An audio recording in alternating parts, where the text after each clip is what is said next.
Pues ya estamos al aire, nuevamente aquí en Los Periodistas Viven de Noche, y dos temas nos traen el día de hoy esta conversación y queremos abordarla con ustedes.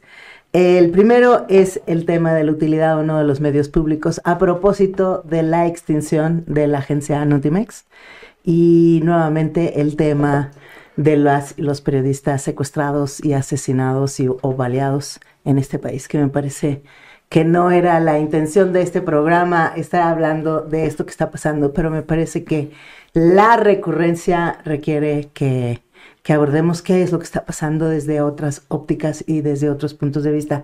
Mi nombre es Sonia del Valle y estoy con Nacho Alvarado y Jorge Torres. Y empezamos quizá con la utilidad de los medios públicos. Hay un dictamen, hay una iniciativa de ley que presentó el Ejecutivo en la Cámara de Diputados que fue aprobada en comisiones para extinguir la Agencia Mexicana de Noticias, Notimex. Después de una larga huelga. Yo creo que Notimex ha sido el medio público de comunicación en este país con la mayor huelga, o la huelga más prolongada que yo haya conocido. Y que permanece semicerrada o cerrada al parecer, ¿no? Entonces, en este momento, justamente, sin haber resuelto eso, lo que resuelven es mejor deshacerse de la agencia. Y no sé quién quiere comenzar a abordar el tema, porque me parece que uno de los razonamientos de la iniciativa, si quieren lo pongo sobre la mesa, es que para quien presenta la iniciativa, que es el Ejecutivo Federal, dice, ya no hace falta tener la agencia de noticias, porque ahora los mexicanos y las mexicanas se informan a través de las redes sociales. O sea, ya no necesitan los intermediarios, y entonces ya como para qué. Que incluso dice la propia iniciativa del Ejecutivo, hasta los medios de comunicación se nutren de las redes sociales. Uno, asumiendo que todo lo que sucede en las redes sociales es verdadero y que no existe esto que se llama y es público y notorio y hasta de amplias investigaciones, las fake news, ¿no? Que todo lo que sale en las redes sociales es verdad, y entonces cree que con eso se informa a la sociedad. Y dos, una estrategia no dice que las mañaneras, pero dice, tenemos una política de comunicación franca y abierta, directa con la gente, y eso de directo es, me paro todas las mañanas y hablo con la población a través del canal de YouTube. No, pero pues él le habla a una audiencia muy determinada, que es su clientela, básicamente, y pues comunica lo que quiere comunicar, que no necesariamente es la verdad, es su verdad. No es un medio público, ¿no? ¿Cierto? Y bajo el criterio que aplica para proponer la desaparición de Notimex, que dicho sea de paso, no creo que haya sido de utilidad nunca, pues digo, bajo ese mismo criterio, pues que desaparezca también el sistema de radio y televisión públicos, ¿no? Porque, digo, o el canal 22, el canal 11, es decir, todos esos son medios públicos, ¿cierto? No, y son malos, además. Es decir, salvo algún que otro contenido que es de interés, pues francamente es muy pobre. ¿Cómo han sido los medios públicos desde su punto de vista en este país? Más allá de este gobierno, claramente. No, pues muy malos. Mira, yo como hijo de periodista, pues me crié prácticamente en una redacción, y cuando ya era ahí preadolescente, adolescente, pues recuerdo que me mandaban a estas cuartos donde llegaban los telefax, ¿no? Y ahí venían, pues estaba el de la AP, el de F, o sea, esto corría el papel y se imprimía. Pero se dejaba correr. Eran tiras y tiras de papel en la redacción. El que siempre estaba en la calle cables, enrollado hasta el infinito, era el de Notimex. Sí. Vamos, y estamos hablando de los 70s, cuando los periódicos eran predominantemente oficialistas. Ni en esa época del oficialismo de los medios, Notimex tenía una función informativa medianamente aceptable o publicable. Como que nunca lo entendimos. No, pues es que era muy malo. O sea, digo... No, pero una cosa es que seas malo y otra cosa es que entiendas cuál es la utilidad de un medio público. No, es que primero, la utilidad de un medio público, digo, si tomamos el referente de algunos medios públicos en Europa, por ejemplo, claro, o de NPR en Estados Unidos, vemos que los contenidos tienen regularmente dos características. Uno, que guardan cierta autonomía con los gobiernos, y segundo, que hay calidad informativa. Si vemos los niveles de aceptación que hay para los medios públicos en Europa, por ejemplo, o en Estados Unidos y Canadá menos, como sea, la proporción siempre va a ser mayor que la desaprobación. Pero bueno, pues aquí yo recuerdo que al inicio de este sexenio, cuando nombran a San Juana Martínez, ella, recuerdo mucho una entrevista que hace con Sabina Berman, y básicamente lo que propone ella es desarrollar un medio de gobierno muy parecido a lo que es el modelo de la BBC, ¿no? Sí, va a ser la BBC mexicana. Exactamente. ¿Tú también puedes decir algo, Jorgito? Pero pues eso no pasó, digo, comenzando porque trabajó en la BBC mexicana. Jorgito está triste con lo de la desaparición de Notimex. Es un periodista nativo de la BBC. Oye, a ver, yo pondría sobre la mesa más bien, ¿cuál es la utilidad de los medios públicos? Es decir, independientemente de que en México tengan esa categoría de malos, como dice Nacho, que habrá que definir qué significa eso. No, pues de mala calidad periodística. Exactamente, pero habrá que definirlo, es decir, habrá que definir exactamente por qué. Pero digamos, ¿cuál es la utilidad? O si hay una utilidad pública de los medios públicos. Es decir, ¿sirven para algo? ¿Tienen una razón de ser en un sistema democrático? ¿O simplemente es para cumplir, o sirvieron en su momento para cumplir, hablando de México, para satisfacer los egos de políticos? Que recuerdo esta anécdota que se decía de Luis Echeverría, que se hacía leer los editoriales del Nacional, ¿no? En donde evidentemente todo iba bien en el gobierno, todo estaba bien en la administración, en fin. Entonces, los medios públicos están diseñados para cierta utilidad social, o son simplemente, o han sido simplemente para hablar bien del gobierno y ser utilizados como instrumentos en su momento, antes de las redes sociales, de pues expander o extender las versiones gubernamentales por todo el territorio nacional, tener a reporteros en todos los estados para obtener información. Se hablaba incluso que muchos reporteros tenían directamente una relación en términos de información con los servicios de inteligencia, por ejemplo, ¿no? Notimex, los reporteros, el corresponsal de Notimex siempre también de pronto pasaba información a los servicios de inteligencia en ciertos lugares, etc. Entonces, yo aquí pondría sobre la mesa la pregunta: ¿cuál es la utilidad de los medios públicos? ¿Para qué sirven los medios públicos? O sea, yo nada más aventuro no una hipótesis, sino algo de lo que sí creo que tendrían que servir. Porque los medios privados, llámese chiquitos, grandes, medianos o grandes corporaciones, tienen, como siempre ha dicho Nacho y lo sostiene en cada conversación que sostenemos entre periodistas, es que tienen sus propios intereses. Entonces es una mirada. Entonces son negocios. Sí, eso es una mirada, y esa mirada tiene, como dicen los gringos, biases, ¿no? O sea, tiene sesgos, ¿no? Y que es perfectamente normal y legítimo tener los sesgos. Me parece que el medio público tendría que abrir, no tendría que tener, en primer lugar, los sesgos, punto 1, y 2, tendría que abrir una información que no está al alcance. ¿Cuál información? Es decir, cuando uno piensa en la información de México, no puede pensar que toda la información que produce México se reduzca a la mañanera. Y cuando digo se produce, es decir, hay muchísimas cosas, más allá de son buenas o malas, hay muchísimas cosas que suceden en este país, ¿no? Hay cosas que sí funcionan, también hay cosas que no funcionan, hay cosas que medio funcionan y hay personas que hacen diferencias de una u otra cosa. Eso no sucede y no se documenta en ningún otro lado, nada más que tendría que documentarse desde mi punto de vista en los medios públicos. Y también tendrían que servir como este mecanismo de aprendizaje social y colectivo.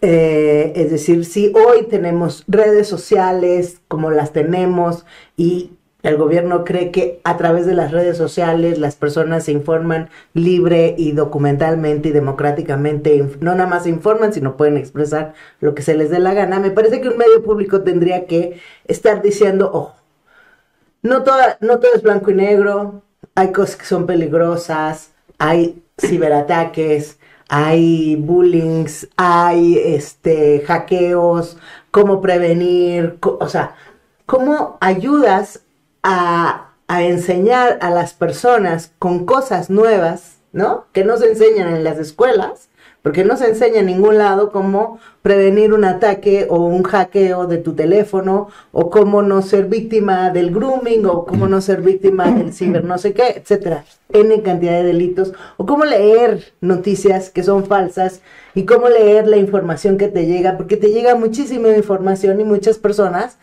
seguramente les ha pasado en sus casas, muchas personas tenemos hermanos, primos o tíos que te dicen, ¿ya leíste la última noticia? Y creen que es verdad una cosa que es absolutamente mentira, ¿no? Que, no sé, la que tú quieras, no voy a decir una, pero es muy fácil que las personas crean que las falsas noticias son verdad.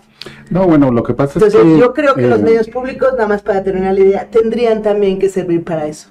O sea, tendrían que convertirse... Para educar. Tendría que convertirse en medios de referencia. En medios de referencia de que ahí suceden cosas que son verdad, ahí suceden cosas que son, que están verificadas, pero también ahí... Bueno, que ahí se registran. Ahí se registran, que ahí se registran cosas que son verdad, que están verificadas, que te ayudan a comprender la realidad, porque suceden muchas cosas, o sea, un fenómeno como el de Acapulco, ¿no? ¿Cómo lo comprendes? ¿Quién te está diciendo la verdad? ¿Informaron a tiempo, no informaron a tiempo? ¿Cómo informaron? ¿Qué tendrían que haber hecho? ¿Cómo se previno? ¿Se previno mucho, poco, nada? Es decir, ahora, en una sociedad tan polarizada como la que tenemos. Para eso tendrían que ser medios públicos autónomos e independientes, totalmente, que no lo tenemos. A ver, en este caso, el modelo mexicano... digo, al margen de si Notimex era malo o no, me parece que todo el conglomerado de medios del Estado hay que visualizarlo desde el siguiente punto. Si bien existen medios públicos en Europa, en Estados Unidos, en Canadá, en Asia, el caso mexicano, hay que recordar que hay pautas publicitarias de los gobiernos, del gobierno federal, hacia los medios de comunicación. Eso no existe en ningún periódico ni medio de Europa, por ejemplo, o en Estados Unidos. Existen otros mecanismos de publicidad, pero bueno, comenzando por el tema de los medios públicos, hay que decir, por ejemplo, cuando uno se mete a explorar, por ejemplo, el sistema de medios del Estado en los países nórdicos, no solamente es un manejo de contenido informativo como lo conocemos, sino que hay música, hay promoción de cultura. Sí, es mucho más amplio. No, y se va del pop a la ópera, al teatro, al cine. Se le ofrece todo lo que los medios privados no te ofrecen. Se producen documentales. También esto es muy importante. Y contenidos de alta calidad. De alta calidad, ¿sí? Porque no les pichicatean el presupuesto. Exactamente. Entonces, digo, si aquí... O se gasta bien el presupuesto. Porque también los medios públicos han tenido mucho presupuesto. Digo, la BBC más o menos anda sobre 43 mil millones de euros anuales en presupuesto, ¿no? Pero, vamos... Al margen de que anda sobre, no sé, como la mitad de aprobación más o menos entre la población. Pero tiene una alta credibilidad. No, digo, al margen de, creo que todos hemos visto documentales de la BBC, claro, que no necesariamente son del corte de información dura, ¿no? No. Hay mucho documental de fauna, flora. Series de entretenimiento. Exacto. O sea, entonces, eso no se hace, no se ha hecho nunca en en los medios del Estado mexicano. Creo que Sí se ha hecho con un presupuesto muy bajo. Antes de Netflix, creo que la BBC producía series de entretenimiento exacto. de Cómicas, fama mundial, sí, incluso. cómicas. Entonces, a tu pregunta radio de si es necesario o no, si se justifica o no, pues desde mi punto de vista sí, Ujú. siempre y cuando existan estos grados de autonomía y estos niveles de producción que no nada más se concreten, como en el caso de una agencia como Notimex, a estar haciendo estos, pues ni siquiera notas informativas, eran una suerte de comunicados, ¿no?, del gobierno o de las cosas que hacía el gobierno o sus funcionarios, y que difícilmente, por lo menos yo no recuerdo, no tengo memoria de ningún contenido periodístico generado por esa agencia noticiosa que yo diga, wow, este es un trabajazo periodístico. Que era de el alto diseño, ¿no? Era el diseño. Claro. Es decir, no podríamos culpar a los reporteros que No. trabajan No, ahí. no, no, Es no, decir, para era el nada. diseño, era el modelo Ujú. de cómo cubrir, qué estaba permitido cubrir, cómo cubrir, en fin. No, porque hubieron grandes periodistas. Sí, sí, sí, seguramente. Entonces, en ese sentido, como medio público, lo que está fallando, lo que ha fallado en México es el diseño de cobertura, el diseño de cómo realizar contenidos, ¿no? No, lo que pasa es que yo Hablando, creo que cuando se hablando en creó... términos informativos, meramente. También. Sí, es cuando yo creo que cuando se creó, dicen que por ahí de los años, por los años 60, finales de los 60, dice la iniciativa que mandó el presidente, no es que yo supiera cuando se creó Notimex exactamente Dicen, con fecha exacta, se rumora. pero se rumora, dice también ahí que Notimex nace para informar sobre los Juegos Olímpicos del 68. Como esta cadena con esta intención de yo voy a proveer información de lo que está pasando en las Olimpiadas del 68 para, sobre todo, muchos medios de comunicación en los estados.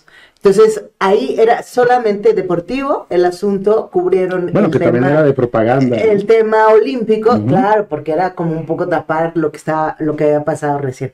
Pero bueno, independientemente de ese tema, luego empezó a hacer información generalista. Y yo creo que el tema, desde entonces, antes de que se hiciera empresa, porque primero fue Ujú. un desconcentrado de un organismo público desconcentrado del gobierno federal, y luego fue una empresa del Estado mexicano, que tiene características distintas. O sea, el desconcentrado, todo su presupuesto pasa por la federación, y el otro tenía ahora sí que ir Ujú. a buscar y a pepenar negocios, ¿no? Es decir, clientes, Sí. vender información.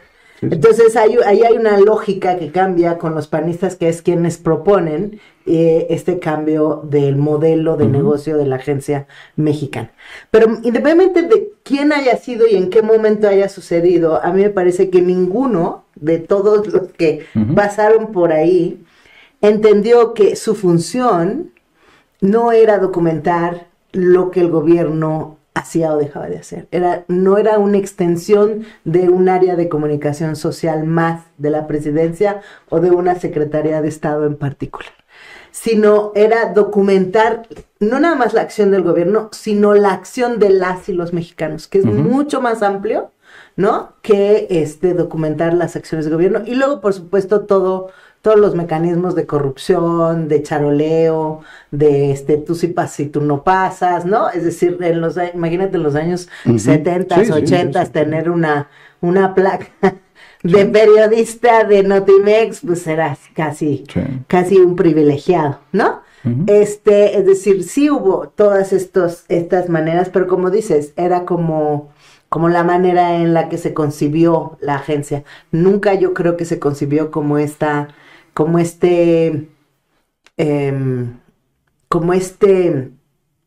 oferta Ujú. hacia las y los ciudadanos, pensando en Sí, sí, las sí, y sí. los ciudadanos, sino pensando en cómo hago propaganda para el poder en turno. Entonces, eso sí creo que es también su debacle Ahora, en este momento, ¿no? Eso que acabas de decir me parece muy, muy importante en este momento, porque si volteamos a ver cómo se están visualizando y operando, ya llevamos 4 años, 5 años ya operando los medios públicos, en este gobierno, eso que acabas de decir es importante, porque esta era la visualización que se tenía en el viejo régimen, digamos, ¿no? De cómo no ha cambiado. Iba a ser un instrumento para el propio gobierno, no íbamos a generar un medio de referencia para darle al ciudadano información de calidad, en fin, sino simplemente era propaganda y era para utilidad gubernamental o de quienes para tuvieran mantener el control político al final del día, porque si tú manejas la información, manejas el control. En ese sentido, no hay me parece que no ha cambiado mucho la visualización no de lo que tiene este gobierno de los medios públicos, sobre todo pensando en el sistema de radio, que es el sistema de radiodifusión, ¿o cómo se llama? NPR, algo así, que opera canales como el 14, en fin, en donde sí vemos mucha propaganda. No, son meramente propaganda. Es decir, yo no veo... No hay ninguna, creo que ninguno de los calidad editorial, o cierta calidad editorial, pero aderezada con mucha propaganda. Todos son pro la 4T, sí, porque además han de creer que son los únicos que hablan verdaderamente sobre las grandes transformaciones del gobierno, o sea, lo cual me parece que incumplen hasta con su... Irónicamente, con un puñado de periodistas que todo el tiempo se quejaron. Que hacían mierdas a Blumsky por ser un propagandista del gobierno. Claro, y ahora ellos están en una con menos elocuencia que el señor Jacobo, pero... pues ahí están, y todos se vuelven esto que tanto repudiaron, ¿no? Bueno, al margen de todo, de si opera bien, si no, si lo hizo bien, X, me parece que las razones de esta iniciativa enviada por el presidente, pues termina por retratar lo que ha sido este sexenio en su política de comunicación, ¿no? Es mi palabra es la ley y se acabó. La comunicación soy yo. O sea, yo soy la política de comunicación, yo el presidente, yo la mañanera. El que no está conmigo es un chayotero de derecha. No, pero además no hay nada más que ofrecer, no hay nada más que decir. No, pues esto lo único que vale aquí y que se informa es digo, ellos mismos tienen ahí a la morra esta los miércoles haciendo crítica y luego sacan esta mamada de infodemia. Y a final de cuentas, aquí el presidente dice, no, pues hay que no utilizar las redes sociales. Es decir, es una contradicción. En la iniciativa lo que dice es que hay una total libertad de expresión en anulando pues el trabajo que hacen los medios privados por el simple hecho de que no comulgan con él, cuando al margen ya de que siempre repito que hay intereses muy concretos, una pregunta. Pero hay periodistas con mucha solvencia que siguen manteniendo a flote, incluso a costa de su propia integridad, pues un manejo lo mejor que permiten las condiciones del país y de sus propias empresas, pues en busca de documentar esto que pretende normar un criterio informado de la sociedad para que verdaderamente exista pues un ejercicio de libertad a la hora de votar, ¿no? Pero una pregunta, ¿por qué sí tenemos esta idea, como dice la iniciativa, de que no se requiere tener una agencia intermediaria, ¿no? De informaciones que distribuye información? No tiene por qué ser intermediaria. Exacto. Lo que dice la iniciativa es que no se requiere una agencia intermediaria que distribuye información. Autónomo. Entonces, como no se requiere esta agencia, pues la eliminamos. Entonces no es eliminar cualquier cosa, sino nada más la agencia, porque no están eliminando el sistema público de radio y televisión, ni el canal 22, ni el 11, ni Radio Educación, etcétera, todos otros medios públicos, televisión educativa, y todos los otros medios públicos que hay, que son muchos en este país. En cada estado hay un medio público, ya sea del gobierno, del Congreso, de la universidad. Tú que tampoco nos sirve. No, independientemente de eso, pero hay medios públicos. Es decir, hay mucho recurso público. Hay mucho recurso público invertido para informar lo que sea, medio mal o bien, pero para hacer propaganda, para hacer publicidad. Para lo que tú quieras. Lo que estoy diciendo es, ¿por qué eliminas la agencia? ¿Porque no pudiste resolver un conflicto laboral? Pues porque no le interesó resolverse y porque claramente me parece que en los hechos, pues es también esta forma de secuestrar o de controlar en absoluto los contenidos informativos que tengan que ver o que atraviesen por el gobierno, ¿no? Pero si tú lo ibas a controlar de cualquier forma, es decir, tú tenías un grupo de periodistas dentro de la agencia que no es que fueran no estoy diciendo que fueran buenos o malos, no lo estoy juzgando, es decir, había una política editorial dentro de la agencia antes de López Obrador y con López Obrador o con la llegada de San Juana, ¿no? Mal que bien funcionaba, o sea, yo conozco muchos colegas que reporteaban la Cámara de Diputados o lo que tenían que reportear el Senado, lo que tuvieran que reportear y nada, hacían su trabajo como la agencia se los pedía, tampoco iban a excederse en términos de descubrir la nota y voy a golpear a no sé quién, eso no lo iban a hacer con este gobierno o con cualquier otro gobierno, es lo que estoy diciendo. Así estaba muy diseñado. Institucionales es lo que estoy diciendo. Ahora, me da la impresión de que... Pues, ¿por qué hoy, con una huelga que explotó como al año, ¿no? De la llegada del gobierno, no sé exactamente la fecha en la que estalló la huelga, y pasó toda la pandemia en huelga, sigue en huelga, los edificios están cerrados, etcétera, resolvió que la mejor manera era eliminarla, por no resolver un conflicto laboral? Pues mira, a mí me da la impresión de que más bien ya la querían desaparecer desde el inicio. De antes. Es decir, ¿por eso desde pusiste a San Juana? Ya era el diseño. O sea, la indicación era a indicación a San Juana. A mí me da la impresión de que sí. Es decir, me da la impresión de que este gobierno, así como no le gustaban los autónomos, por ejemplo, pero por otras razones. No, por eso digo, por otras razones. Ya traían un diseño institucional en donde ciertas instituciones ya no entraban en el diseño de este gobierno. Y una de esas era Notimex, ¿no? Es decir, no sabemos si son fobias porque en su momento representó también un instrumento de propaganda contra el movimiento de López Obrador, o no sé por qué, pero me da la impresión de que ya había consigna para desaparecer a Notimex desde que nombraron a la nueva directora. Lo que ocurrió fue, pues, evidentemente, estamos hablando de trabajadores que tienen muchos años laborando ahí, no era tan fácil, evidentemente a raíz de las presiones de la nueva operadora, pues, empieza la huelga, se dan las presiones de los trabajadores, en fin, pero me parece que ya había una consigna de desaparecerlos, ¿no?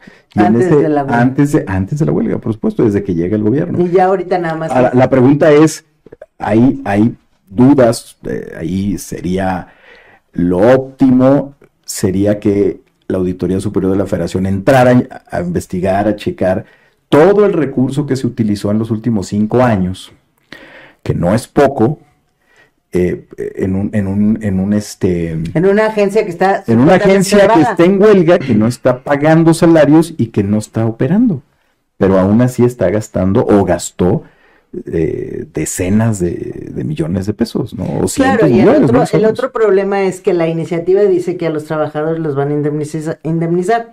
¿Con qué? Con 3 meses, 20 días, como dice la ley, 3 meses, 20 días por año. Pero no dice o no hace referencia sobre el tema de los salarios caídos. Por el tema Me llamó la atención esa parte. Es decir, les están pagando, es como esta justicia Benito Juarense, esta justicia a secas, ¿no? Más bien, esta ley a secas. Pero no les has pagado con los últimos 3 o 4 años. No. Esos son salarios caídos. Hay salarios caídos que tendrías que pagar, pero bueno. La Junta de Conciliación dijo que tenías que pagarles. Digo, a los que están en huelga. Los que están en huelga, sí. Porque el equipo que llegó, eso sí, siguieron cobrando. No, sí, pero ellos llegaron, digamos, ellos tienen 5 años. Sí, pero estos te van a costar más, porque tienes 20, 30 años. Con 20, pues habría 15, que ver la manera en cómo los van a indemnizar. Ya me parece que ese tema, para este gobierno, ya le dieron vuelta a la página. Es decir, ya son detalles en donde ya se van a arreglar en la Junta, se van a arreglar con el tema presupuestal, pero me parece que ya le dieron vuelta a la página, ya está eliminada Notimex. Sí. Ahora la pregunta es, ¿qué sigue con los medios públicos? Es decir, tenemos a Canal 11, sistema de radio y televisión. El sistema de radio y televisión. Yo creo que nada, esos van a seguir operando como operan. Sí, pero ¿cómo deberían de operar? Porque hace rato dijeron muy bien que las periodistas que llegaron a dirigir estos medios fueron los principales que enarbolaron esta bandera de los medios públicos deben llevar calidad a los contenidos, deben tener autonomía del gobierno, debe haber ciertos estándares de calidad que no los estamos viendo. No, pues digo, ve y no creo que los vayamos a ver, porque... esta porquería de programa que tienen estos, el hijo de Rocha y la otra chava... el que está después de la mañanera. Sí, que dices que... por favor, ¿no? Pero bueno, el punto es... Ahora, es un programa que puede tener sentido en un momento en el que la mañanera se ha convertido en un referente. No, pero a ver, es el tipo de contenido que tú quieres ver en un sistema de medios públicos.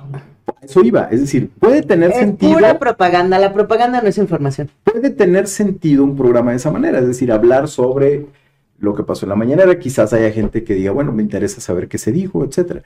Pero la manera como lo hacen, no hay ni calidad, ni en términos editoriales. Vamos, ni siquiera contextualizan lo que se dice de una mañanera, ¿no? Es simplemente estar cacaraqueando lo mismo, que los chayoteros, que esto, que el otro. En fin, salvo que tú seas un fiel adorador de este presidente, pues ese es un programa que francamente no aporta nada, no contribuye nada, no hay siquiera creatividad. Y no crea futuro para este país, además, que me parece que es... Y bueno, y así el resto de las producciones, o sea, finalmente se cae en este tipo de producciones en donde pues están periodistas, comunicadores... Porque además te das cuenta que lo que no tienen es producción, pero no hay producción. O sea, no hay dinero. O sea, no hay recursos, no... O sea, lo haces con 3 pesos, con que 2 le pagas a cada periodista o lo que les paguen, no me importa, mucho, poco, nada, no pasa nada. Y ya, y un estudio de televisión, pues eso lo hacemos nosotros aquí. Bueno, no, a lo mejor en este programa, pero el radio tiene, es decir, el sistema tiene recursos. Sí, Digo, yo no sé, yo no estoy diciendo eso, pero cuánto. cuando tú ves un programa producido por el sistema de Canal 14 y un programa producido por un medio público que tiene recursos de cualquier parte de Europa, bueno, pues hay una diferencia, ¿no? Estamos muy lejos. En términos de producción, en términos de creatividad, ¿no? Tú ves los programas de PBS, por decirte algo, la televisión pública norteamericana y dices, no manches, o sea... O la radio gringa, la NPR. A mí trabajar ahí y hacer un reportaje como las que hacen estos muchachos que se tardan, no sé, 2, 3 años haciendo una investigación sobre tal o cual cosa, y el reportaje tiene calidad, pero de cámaras, pero tiene calidad en términos de las luces, en términos de los entrevistados, los foros, los... No, pero incluso los programas diarios, los programas cotidianos tienen esta calidad. O sea, estamos muy lejos en términos, y estoy hablando solamente técnicamente. Ahora, honestamente, yo nunca he sido un consumidor de estos medios, pero creo todavía que en el pasado había 2, 3 programas que medio eran entretenidos, tenían un cometido por lo menos de armar algo parecido a una crítica. Uno del Canal 11 que era muy bueno, que se llamaba Bisbirige, que era para niños. Y era extraordinario, tenía recursos. Estaba este muchacho que no me acuerdo cómo se llama, pero voy a hacer una referencia muy, muy gacha que no nos gusta que hagan al revés. En el caso de las mujeres, pero el que era esposo de Ludvika Paleta. Plutarco Asa. Ese muchacho hacía ese programa en el Canal 11 hace infinidad de años, y a los niños y a las niñas les gustaba, era un programa para niños.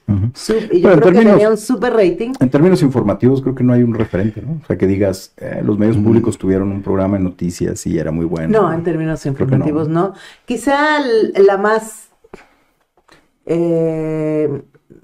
¿cómo te diré? Como objetiva o sensata o sin estridencias, no sé, no me gusta usar la palabra objetiva mucho, no creo en ella. Era Adriana Pérez Cañedo. En el noticiero de era como la emblemática. La emblemática era como una mujer pausada, sencilla, te daba la noticia sin decir, ay, esto lo hizo mi presidente, que es el que más quiero, o sea, no tenía que hacer. Que no hay necesidad. No hay necesidad, Decir, porque, ¿no? Excepto que quieras que así sea, que esa también a veces ha sido mi pregunta. Cuando tú ves las formas de algunos periodistas que están trabajando para este gobierno, ya sea en medios públicos o incluso en redes sociales, cuando tú ves las formas, como las acabas de señalar, es decir, cuando se convierten en la caricatura de... Es un honor estar con López Obrador. Sí. A veces me da la impresión de que parece ser que así quieren desde el poder que se digan las cosas, ¿no? O sea, que no necesariamente es la iniciativa del periodista tratando de quedar bien, sino que pareciera que hay una línea de decir, a ver, hay que tratarlo así, ¿no? Como en el viejo régimen se decía, se le dice señor presidente, ahora le dice... Es que no, yo creo que hay de los dos. Yo creo que sí hay unos eternamente convencidos. O sea, ese que sale con el peluquín o su corbatita, no sé qué. Ese yo creo que ama al presidente. Lo ama con locura. O sea, molécula. O sea, si por él fuera, daría la vida por el presidente. Legítimamente. Sí, bueno, pero estamos hablando de periodistas que por lo menos sí pueden acreditarse como periodistas, como el caso de... periodista, yo sé, exacto, como el caso de los que mencionaba Nacho, los de la mañana, después de la mañanera, que pues creo que ahí no hay duda de que han ejercido el periodismo, son periodistas, se puede acreditar como periodistas, sin embargo los modos como se refieren al presidente, al gobierno, terminan siendo... Sí, son tan poco jóvenes. Terminan siendo demasiado... pues demasiado, no sé, demasiado... Sí. Pues lamiscón, pues que... Lamiscones, salameros, ¿no? Pero me parece que pareciera que las formas son las exigidas por los patrones. Pues yo no sé si son las formas exigidas porque, digo, si tienes algo de... Digo, supongo que ellos deben ser convencidos, y ellos no estos dos, sino en general los que están por ahí. En términos generales. Pero si no lo estás, pues un pero ni Genaro Villamil se refiere así a los actos de gobierno del presidente, es decir, los defiende obviamente. Digo, Genaro Villamil porque es el director de radio y televisión. No, pero ella tiene toda una estructura periodística muy sólida, muy amplia. ¿Quién? Es Genaro. No, yo sé, pero me refiero a que es uno de los principales propagandistas desde antes incluso de que ganara este gobierno. Como periodista independiente, supuestamente, él era un propagandista de López Obrador. Bueno, ni él ahora, como empleado del gobierno, como empleado de López Obrador, es un periodista tan salamero en las formas como algunos otros periodistas que de pronto, pues, rompen las barreras de la lambisconería. Pues mira, yo no sé si tenga que ver con una manera de hacer periodismo o no, o si se les exige este régimen, por llamarlo de alguna manera, si les exige o no ser salameros. Lo que sí creo es que este es un país donde se ejerce el periodismo temerosamente, ¿no? Que tanto eso también está, y voy a ligarlo con el otro tema, que tanto también eso está permeando, consciente o inconscientemente, el hecho de que haya periodistas, haya tantos periodistas asesinados, ¿no? En este país, y tantos amenazados. Entonces, pues dices, pues mira, no sé, pues habrá gente que diga, pues yo mejor le digo que sí lo quiero y que yo, mi presidente, ¿no? Antes de perder la vida. No lo sé. O sea, cuando la semana pasada asesinan a uno, esta semana secuestraron a 4 que entraron a su casa en Tasco, ¿no? Y se llevaron a 4, junto con hijos y todo. Tirotearon a 4 ayer. Ayer tirotearon a 4. A 6. En Guerrero, en Palenque, en algo está pasando. O en Zitácuaro, no sé dónde, en Michoacán. ¿No? Que no está padre, no empieza a ser padre ser periodista, ¿sabes? O sea, a ver, quizá para muchos, no lo sé. O sea, ¿qué tanto no sé. Eso que tú estás diciendo, que son muy salameros, no tiene algo que ver con eso? No, yo creo que no tiene nada que ver una cosa con la otra. Pregunta. No, pues respuesta. No, pero no, a mí lo que me refleja este volumen de agresión hacia los periodistas que tampoco es que nazca en este gobierno, o sea, viene desde Fox para acá de una manera ya sistemática y creciente. Sí. Tiene que ver mucho. Contesta. No, Sí, es que me llamaron por teléfono, ¿quién pero nos habla? ya colgué. Tiene que ver mucho. Es gobernación. Sí, es gobernación.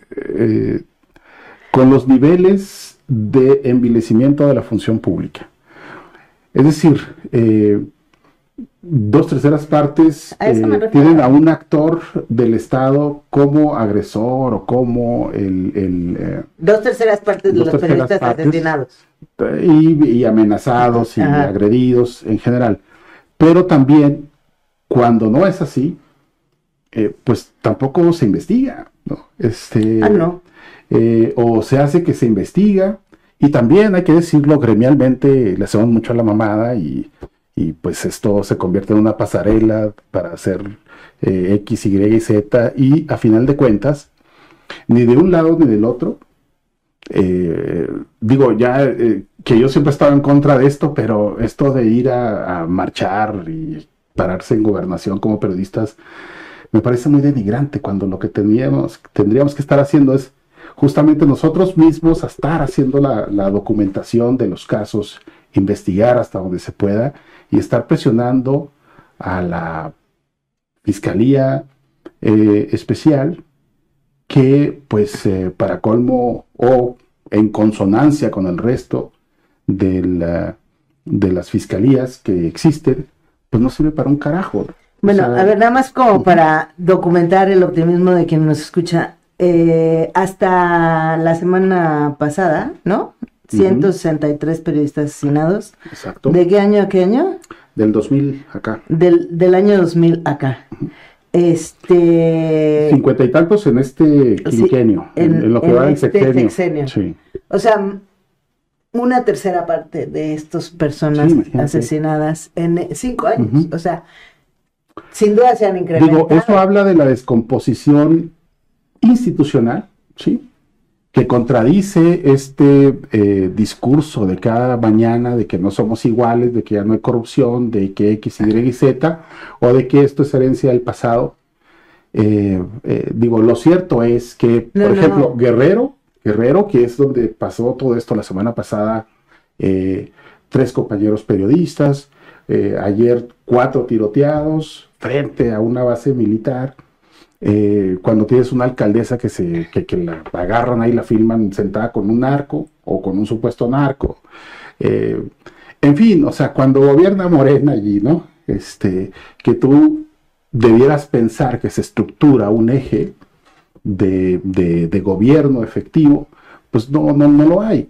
Entonces, ¿a qué voy con esto? A que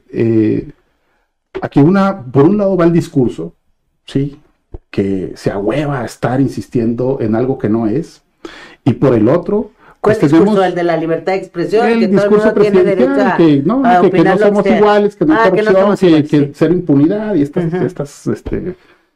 cosas que se dicen ahí, cuando lo que estamos viendo es una creciente de las agresiones y de los asesinatos de periodistas. Ahora, si no es por su función, ¿sí?, o si es por una mala función de su ejercicio periodístico, vamos, pues que lo resuelva la fiscalía, que se creó para eso, ¿no?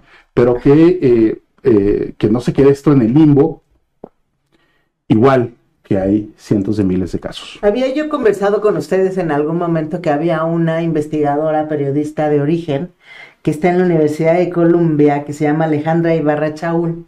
Ella hizo escribió un libro que se llamó, es parte de su investigación, se llamó Causa de Muerte. Y en Causa de Muerte recoge el trabajo de 50 periodistas asesinados. Y de estos periodistas, lo que hace es, se pregunta por qué los matan. Por eso empieza su investigación. Y después de empezar la investigación, empieza a verificar cuál era la información que estos periodistas reporteaban, qué documentaban, cuáles eran las notas que hacían.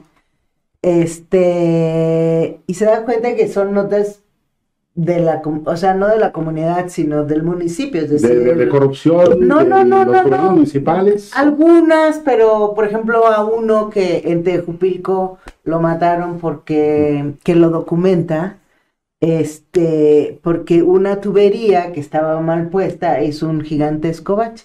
Y entonces toda la gente se quejó de que el bache no se tapaba, etcétera, etcétera. Y fue a filmar el bache, ya sabes, ¿no? Como casi en labor social para ver si alguien le hacía caso y tapaban el bache. No, pues primero lo mataron a él antes de tapar el bache. Y lo que tapan lo que la periodista hace en esta investigación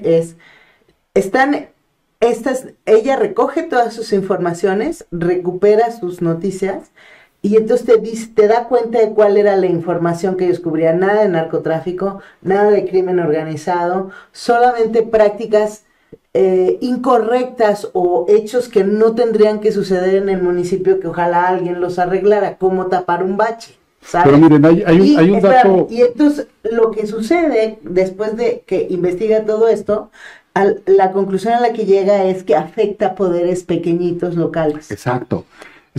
No necesariamente es el presidente municipal, puede ser el director de obras, que es el que se robó la lana de ese bache, y entonces como está chingue y jode que porque no han tapado el bache, se le hace fácil mandarlo matar. Pues miren, ¿sabes? O sea, no es el caso de este señor, o sea, yo estoy diciendo que el director de obras del municipio de Tejupilco mandó matar a este señor. Pero hay un dato... Es así, no es necesariamente una orden de alta jerarquía. A ver, es que siempre solemos pensar que los poderes municipales están en grandes ciudades y no en pueblitos pequeños. Sí. Ahora, hay un dato, yo escribí una columna al respecto, ¿no? Hacer periodismo con una pistola en la cabeza o algo así le titulé. Pero bueno, el punto es que ahí daba un dato que puede ofrecer un contexto a este tipo de agresiones. Y es como en el entorno al proceso electoral del 18 y el del 21, pues en suma se asesinaron más o menos como 240, 230 políticos. Sí, muchos de ellos también ella coincide con esto que en el interregno de un periodo municipal y otro, exacto, de una presidencia. Entonces, un gobierno. ¿por qué se matan entre políticos? ¿Por qué en momentos de que se aprestan a una sucesión o a un cambio de gobierno? Pues porque justamente se entreveran estos intereses privados, criminales, personales, porque ya una alcaldía, una diputación, un cargo de relevancia dentro del sistema de gobierno se ve como un acto de empresa privada personal con el que se puede hacer negocio. Y se hace.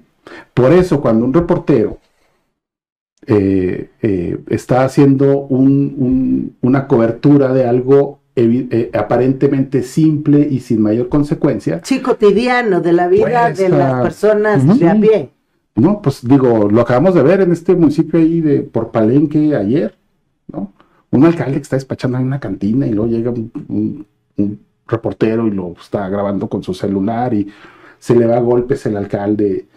Y dices, bueno, pues esos son los alcaldes que tenemos en muchas partes del país, la mayoría, ¿no? Sí, vete a saber si luego no lo quieres volver. O acuérdense aquel alcalde de Irapuato, no sé dónde, que mandó golpear a una reportera y que llegan unos cabrones ahí en la redacción y la madrean, ¿no?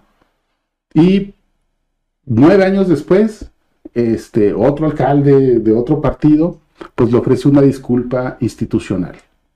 Pero bueno, ese es el nivel de políticos mafiosos, ¿Y qué tendríamos que estar haciendo? Es decir, por eso yo decía, no estará ligado, es decir, pues mejor hablo bien del presidente municipal a hablar mal. No, bueno, pero entonces ya no estás haciendo periodismo, no estás haciendo propaganda. ¿Pero qué haces? Pues esa es una pregunta. Ese es un preguntón, quizá para nuestro próximo programa, que ya se nos acaba el tiempo. No sé si Jorge quieres comentar algo sobre esto de los periodistas, que estás tan callado y eso me preocupa. No, me parece que es un tema, qué bonitos ojos tienes. Qué bonitos ojos tienes, pero habla. Muy complejo. Es un tema que tiene que ver con microprocesos, como lo acaban de decir, Sí. es decir, a veces no necesariamente es el crimen organizado el que No, está así detrás es. de un asunto, a veces no es, sino son simplemente actitudes mafiosas de políticos, de municipales, de grupos de poder municipales, como estos casos que se han documentado, y en donde aquí la impunidad, tanto en estos pequeños Como atentados, los grandes. pequeños en el sentido Ujú. de que son atentados en municipios pequeños, no por la importancia del asesinato, sí, y como atentados a periodistas más célebres o más emblemáticos por la labor que han venido haciendo. Me parece que el común denominador es cómo no se resuelven. Es decir, cómo el Estado no resuelve asuntos como estos y cómo estos asuntos son tratados incluso deliberadamente como asuntos más. Cuando hay sistemas en los que tratan ciertos asesinatos o ciertos crímenes, como el tema de asesinatos de policías, por ejemplo, hay países en donde los asesinatos de policías se toman como asuntos de Estado, precisamente para no restar autoridad y precisamente para advertir que si matas un policía te van a perseguir con toda la fuerza del Estado. Me parece que esa premisa es la que debería privar en el asesinato de un periodista. Digo, aquí estamos al revés. Todos los días hay imágenes de Sí. policías madreados por la gente, Sí. Entonces, hasta los militares. en ese sentido, me parece que estamos en una crisis de autoridad que se deriva, por supuesto, en una crisis de impunidad que se deriva, pues, en este tipo de casos. Es decir, matas a un periodista por un asunto, volviendo al ejemplo hipotético de que denunciaste un bache y lo mataste porque era más fácil matarlo que asumir un escándalo en donde te robaste quizás o desviaste del municipio 50, 60 mil pesos, ¿no? Era más fácil pagar 10 mil pesos, 5 mil pesos a alguien para que matara a alguien, a un periodista que estaba documentando ese bache, ¿no? Es decir, y así como ese hay seguramente muchos casos, ¿no? Ujú. Y en ese sentido, pues es un tema que se convierte en algo mucho más complejo, porque no hay un patrón que tú puedas seguir y que tú puedas resolver, sino es un asunto ya de micro procesos, micro historias, en donde el crimen es el lugar común ya, y en ese sentido, pues sí, se convierte en una labor muy peligrosa, en donde me parece que el antídoto, o por lo menos el intento de, como tú decías, alabar al poder para que no me hagan daño, me parece que aquí uno de los antídotos, en algún momento escuché algo parecido, periodísticamente hablando, es hacer periodismo bajo los estándares más estrictos de calidad editorial, en donde si vas a denunciar a alguien, parte de los estándares de calidad es, si tienes una denuncia, documentaste una denuncia contra un funcionario, pues a ese funcionario le das la posibilidad de que dé su versión de los hechos, en fin, hay una serie de estándares que se cubren cuando se hace periodismo. Por teléfono para que no te levanten. Ese es el tema también. Pues sí, también el derecho de réplica, El ¿no? tema- Es decir, el derecho de, No, no, no. no No de réplica, réplica. sino el derecho de De- poder hablar, De consulta. de a la par. poder decir frente a una denuncia, yo como funcionario, si alguien me va a denunciar, pues tengo derecho a que me pregunten si esto es totalmente, verdad o es mentira. totalmente. Pero ¿no? desde el Más punto- allá de si yo sí, voy a decir pero verdad o mentira. Desde el punto de vista periodístico, aquí lo mismo. el tema es que no es personal. No, no es personal. Es decir, un periodista está haciendo su trabajo y su trabajo no es necesariamente dañar la reputación de alguien.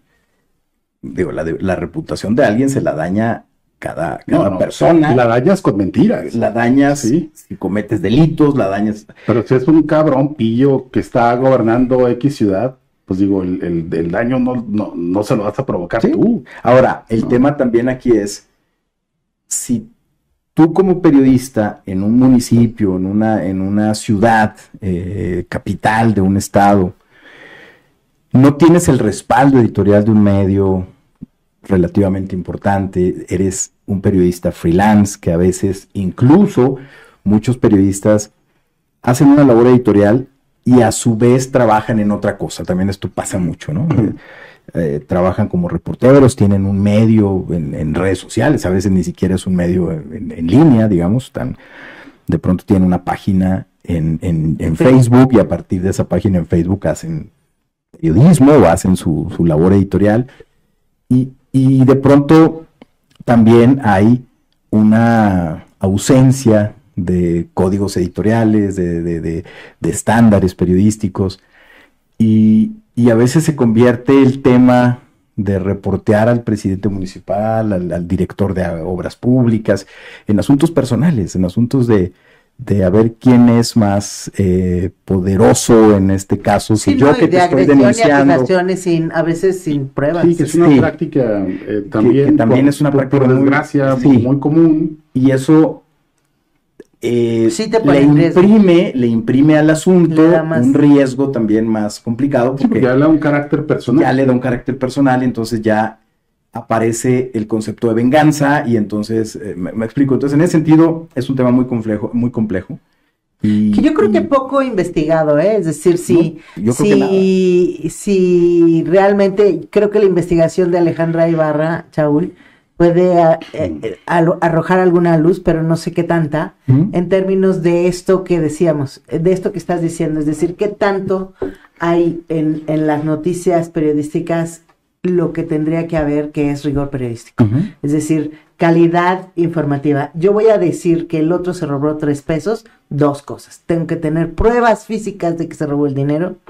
Tengo que darle chance de decirle, tengo esta prueba, tengo esta evidencia. Ahora hay que decirlo también, muchas y muchos compañeros que hicieron esa labor apegados a la ética, pues también fueron asesinados. Eso es lo que creo que no se ha terminado. Está el caso de Miroslava, por ejemplo. A ver, creo que no estoy diciendo que no, estoy diciendo que de todos los asesinados no hemos terminado de hacer como una gran investigación que diga cuál era la calidad periodística en términos...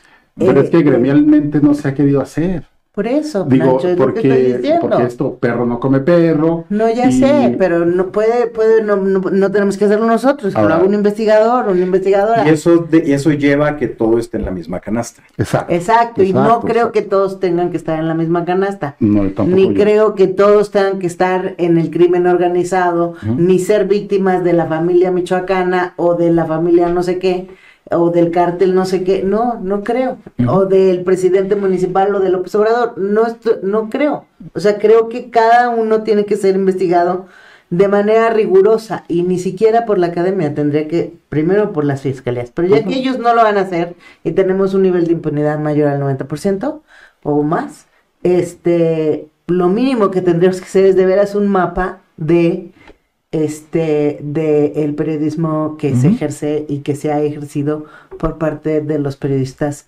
que han sido desafortunadamente asesinados. Estoy de acuerdo. De acuerdo también. Porque también esa es su principal vacuna. Y con esto terminamos y nos vemos la próxima semana aquí en Periodistas. Los periodistas viven de noche. Muchas gracias.